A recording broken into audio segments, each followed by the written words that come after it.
Hi friends, welcome back to my channel. ఈరోజు recipe వచ్చి ఇప్పుడు మనం మినప్పిండితో దోశలు వేసుకుంటాం కదండి, అలా కాకుండా వెరైటీగా ఇలా వేసి చూడండి, చాలా టేస్టీగా ఉంటుంది. ప్లెయిన్ దోశ వేసాను, అలాగే ఎగ్ దోశ కూడా వేసానండి. సేమియాలతో అయితే మనం దోశలు వేసుకుని ఒకసారి అయితే చూపిస్తాను. ప్రాసెస్లోకి వెళ్ళిపోదాం, చూసేయండి. ముందుగా స్టవ్ వెలిగించుకుని ఒక గిన్నె అయితే పెట్టుకున్నాను. 1 కప్పు సేమియా అయితే తీసుకున్నానండి. ఇవైతే మనం దోరగా వేయించుకోవాలి. ఎప్పుడు రొటీన్గా మనము ఇడ్లీలు దోశలు వేసుకుంటాం కదండి, ఇలాగ వెరైటీగా అయితే చేసి చూడండి, చాలా టేస్టీగా ఉంటుంది, బాగుంటుంది.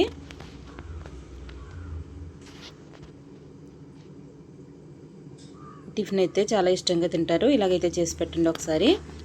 ఇవైతే వేగినాయి కదా, స్టవ్ అయితే ఆఫ్ చేసుకున్నానండి. ఒక ప్లేట్లోకి అయితే తీసేసుకుందాం. ఇవి చల్లారిన తర్వాత అయితే మనం మిక్సీ జార్లో వేసుకుందామండి. ప్లేట్లోకి అయితే వేసుకుంటున్నానండి.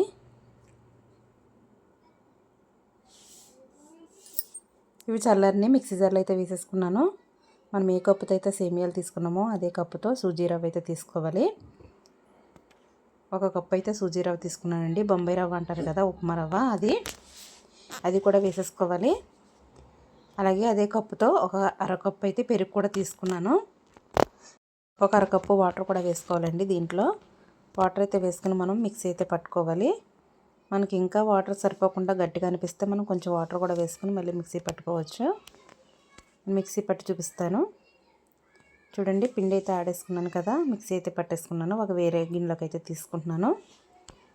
మనకు పిండి గట్టిగా అనిపిస్తే వాటర్ కూడా వేసుకుని కలుపుకోవచ్చు. వంట సోడా అయితే వేసుకున్నానండి, 1 అర స్పూను. టేస్ట్కి సరిపడగా సాల్టు.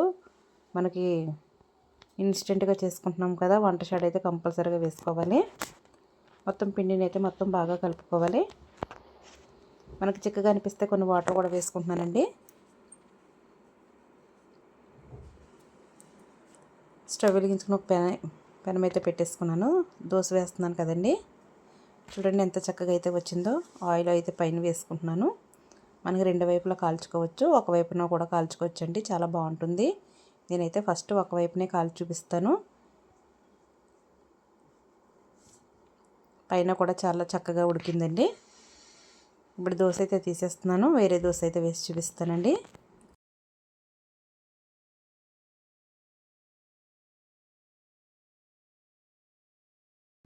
వేరేది కూడా వేస్తున్నాను కదా.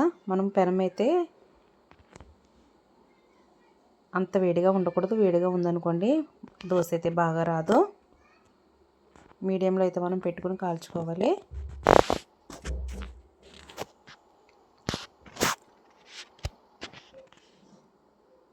ఒక పక్క కాలిన తర్వాత రెండో వైపు అయితే టర్న్ చేసుకోవాలండి.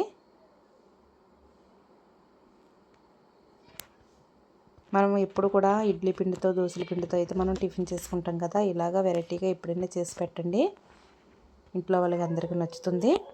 అలాగే ఫస్ట్ టైం మన ఛానల్ చూస్తున్నారా, చూస్తే కానీ ఒక లైక్ అయితే చేయండి. ప్లీజ్ సబ్స్క్రైబ్ కూడా చేసుకోండి. మీకు ఎలాగనిపించిందో కామెంట్ కూడా చేయండి. దోశ అయితే కాలింది కదా, వేరే దోశ అయితే వేస్తున్నానండి.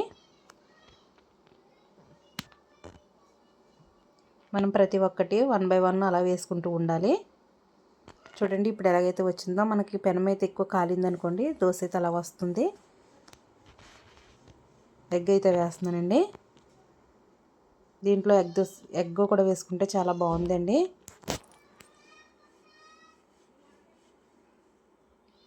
దీనిపైన అయితే కొంచెం కారం, కొంచెం సాల్ట్ అయితే కలుపుకున్నానండి, పక్కన పెట్టుకున్నాను, అదైతే వేస్తున్నాను.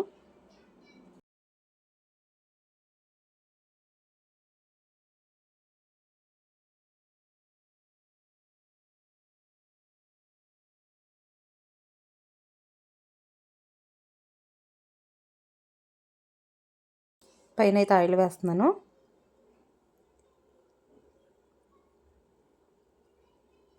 ఒకవైపు కాలిన తర్వాత రెండో వైపు కూడా టర్న్ చేసుకోవాలండి. స్లోగా అయితే వేసుకోవాలి.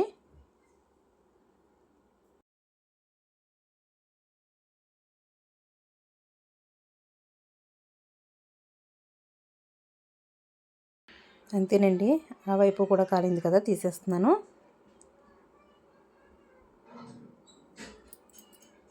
మరో ఎగ్ దోశ అయితే వేసి చూపిస్తున్నాను చూడండి.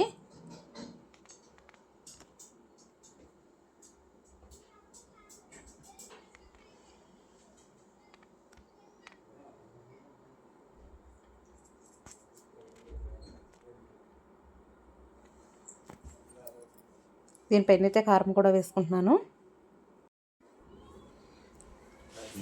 వేడివేడిగా అయితే సేమియా దోశలు అయితే రెడీ అయిపోయినాయి కదండి. మీకు ఎలా అనిపించిందో కామెంట్ అయితే చేయండి.